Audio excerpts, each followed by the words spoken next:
Hi, konnichiwa! For today's video, gawa muna tayo ng chicken nambang.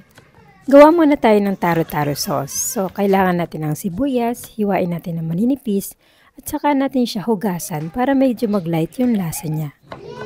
Pwede ka maglagay ng pickles, pero ako ang ginamit ko po ay rakkyu. Lagyan din natin siya ng nilagang itlog. Siyempre, kailangan ng mayonnaise. Tansyahan lang ako maglagay, ha? Ayan. Pigain natin siya. Tapos, lagyan natin siya ng konting asin at saka paminta. Lagyan din natin siya ng konting gatas.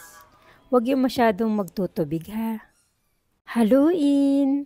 Gumawa naman tayo ng sauce. So, maglagay lang tayo ng shoyu and asukal at saka vinegar. Lagyan din natin siya ng konting dried na chili, ha. Haluin hanggang sa matunaw ang sugar. Sunod naman nating i-prepare yung manok. So, ang gamit ko po dito ay momo, yung part na walang buto. So, patuyuin lang po natin siya gamit ang kitchen tissue. Hatiin po natin siya ng 4 na piraso. Sa isang lalagyan, magmekos-mekos tayo ng salt and pepper. Then, ihelera na po natin dyan ang ating mga manok. At lagyan ulit ng salt and pepper sa ibabaw. Then, lagyan natin siya ng konting sake. Mga 1 tablespoon po, ha? Tapos, hayaan na natin na sipsipin niya yung sake. Mag-init na tayo ng mantika. Magbasag tayo ng isang itlog para dito natin ilulublob yung manok bago ipirito. Sa isang plastic, maglagay tayo ng konting harina.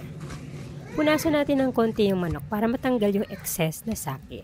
Saka natin ilagay sa plastic at imekos-mekos na natin siya sa harina. Mekos-mekos, mekos-mekos. Pagkatapos niyan, ilublob natin siya sa binati nating itlog.